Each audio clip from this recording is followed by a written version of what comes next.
Tok Ketua yang kurang faham mungkin pasal kecurian seluar ni. Ya memang jarang seluar Pak Tok Ketua kena curi. Biasa Kenapa ni? Assalamualaikum. Assalamualaikum. kenapa? Ni pasal kes curi lah ni. Nampak anak tudung tak ada dah pakai bandage. Allah. Ucok, kenapa Ucok cakap Makcik Tipa macam ni? Makcik Tipa ni sebenarnya nak buat aduan kat JKK. Saya ni lari pada hospital. Lagi daripada hospital. Saya nak cari, nak balas dendam pada demo yang melanggar saya tu. Saya nak duduk kejap. Duduk, nak cari. Duduk dulu. Buat berehat. Ada tepi. Ambil tempat masing-masing. Ni Cik Tipa. Tarik nafas. Tahan, besok lepaskan. Jangan lepas. Baik, baru cerita. Tipa. Sebelum Tipa cerita apa-apa pada saya, sebenarnya saya simpati dengan Tipa. Betul, saya ikhlas ni. Kalau boleh tangan saya ditukar ganti dengan tangan Tipa. Pak Kodi, kita nak tahu cerita dia dulu. Jangan kelang kabut. Terima kasihlah Pak Kodi. Duit pun. Duit KWSP dah habis pun masih nak menggatal lagi. Ini kena langgar apa?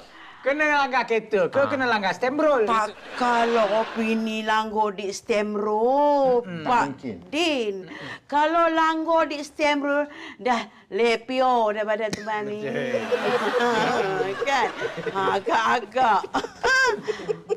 Pak Kodi, janganlah ketawa, Pak Kodi. Itu for you.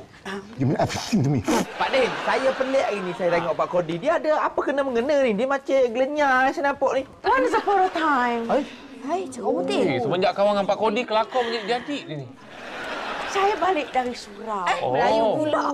Mesti tak dapat cari ayat tu. Nak cepat sangat kan. Alah, ni aku tak boleh lah. Tiba-tiba apa? Tiba. Hatiku tersangkut. Tiba-tiba kan ada botol. Langgar.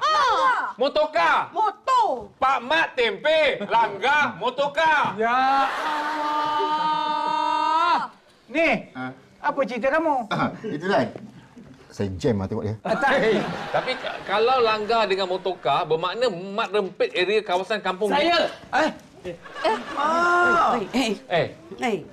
Kau biar betul, Remy. Gagaklah Bocop. Nak tuduh-tuduh pun janganlah betik-betik. Memanglah saya merempit tapi takkan saya nak langgar. Remy, cakap betul-betul, Remy. Habis siapa? Takkan main ni pakior pula tumbuk muka ni. Tengok muka saya betul-betul. Ini muka betul ke? Kau boleh cakap kuat sikit tak? Sebab Tengok muka saya betul-betul. Takkan saya tergamak nak langgar dia? Dengan Cik Tipa? Mungkin. Mungkin Nampak boleh macam jadi. ada potensi. Mak rempit ni. Tengok.